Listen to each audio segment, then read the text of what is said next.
அன்பு நண்பர்களுக்கு வணக்கம். பழமொழி நான் ஒரு பதிவேற்றம் 157 பாடல் 150 முயற்சியினுடைய தலைப்பிலே வரக்கூடிய பாடல் இது. வீங்குதோள் செம்பியன் சீற்றம் விரல் விசும்பில் தூங்கும் எயிலும் தொலைத்ததால் ஆங்கு முடியும் திறத்தால் முயல்கதாம் கூரம்பு அடியிழுப்பின் இல்லை அரண்.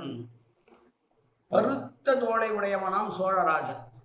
அந்த சோழராஜனுக்கு மேல் ஆகாயத்தில் இருக்கக்கூடிய அசுரர்களுக்கும் தேவர்களுக்கும் சண்டை நடக்கிற போது தேவர்கள் பக்கமாக தன்னுடைய கூரிய அம்புகளுடைய அடியிலிருந்து வில்லிலே நானிலே அடியை பருத்த அந்த அம்பினை தொடுத்து தொடர்ந்து எய்தி அசுரர்களை வீழ்த்தினான் சோழன் என்னதனால் மனிதன் முயற்சித்தால் அசுரர்களையும் வெல்ல முடியும் என்று உணர்த்துகிற பாடல்.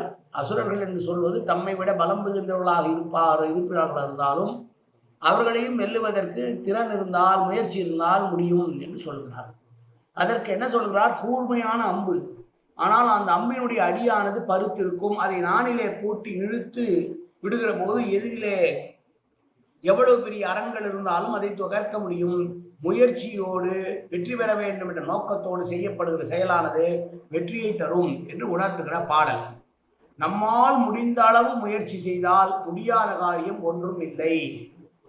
தேவர்களுக்கும் அசுரர்களுக்கும் தானே போர், நமக்கென்ன என்று இல்லாமல் தேவர்கள் சார்பாக அசுரர்களை எதிர்த்து, அசுரர்கள் என்பவர்கள் பலமிக்கவர்களாக தான் இருக்கார்கள். இருந்தாலும் கூட சோழராஜன் நினைத்தானாம் நம்மால் முடியாதா இவர்களை தோற்கடிக்க என்பதற்காக தன்னுடைய வில்லிலே அம்பினை பூட்டி தொடர்ந்து எய்து அந்த அரணை உடைத்தான். எனவே அவனுடைய அம்புக்கு இலக்காகி அசுரர்களும் ஆண்டார்கள். எனவே தொடர்ந்து முயற்சி செய்தால், நம்மால் முடிகிற அளவுக்கு முயற்சி செய்தால் வெற்றி என்பது தூரமில்லை என்று சொன்ன பாடலை பார்த்தோம். மீண்டும் ஒருமுறை பாடலை பார்ப்போம்.